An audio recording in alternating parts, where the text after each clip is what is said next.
Sa hindi malayong hinaharap, ang West Philippine Sea ay pilit na inaagaw ng kaharian ng Manchuria.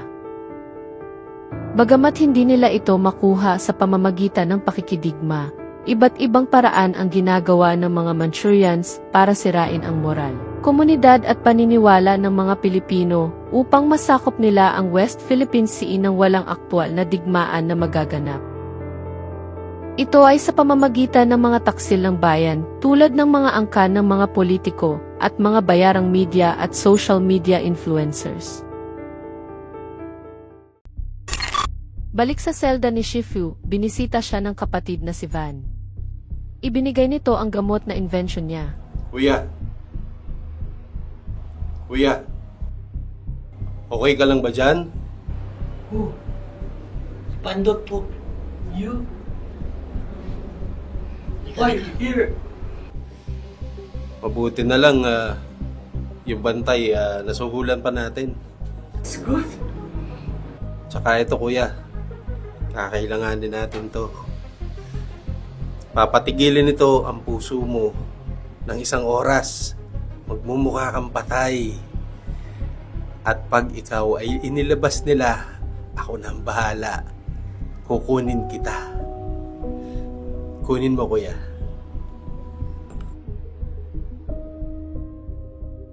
Kinabukasan, binisita ni na Commodore Villa at Commander si Shifu upang hikayatin na makipagtulungan. Shifu, komportable ka ba? What do you think? Shifu, as you can see, wala kang posas. Shifu, wag na tayong maglokohan. Alam mo yan eh. Bibigyan ka namin nga ng pagkakataon na mabuhay ng normal. Makipagtulungan ka lang. Nag-aaksaya lang kayo ng panahon. Balik sa selda ni Shifu, malalim na pinag-isipan ni Shifu ang gagawin sa ibinigay na gamot ni Van. Labis siyang nalungkot habang inaalala ang mga masasayang alaala ng kanyang pamilya. What happens if this fades?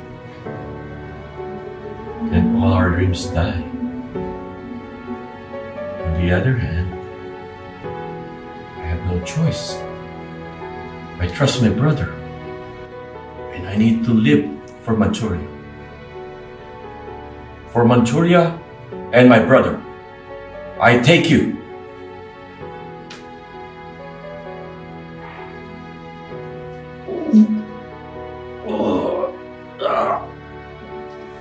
Ininom niya ang gamot at siya ay nawalan ng hininga.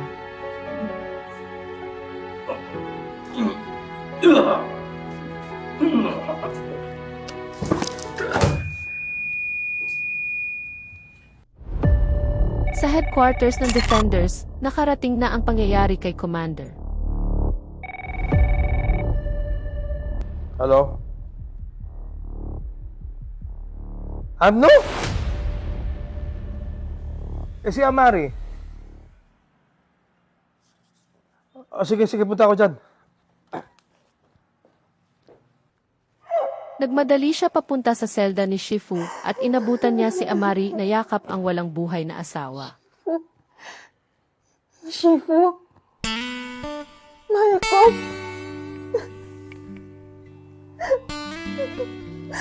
Patawarin mo ako. Sa lahat-lahat ng mga nagawa ko sa'yo. Mahal ko.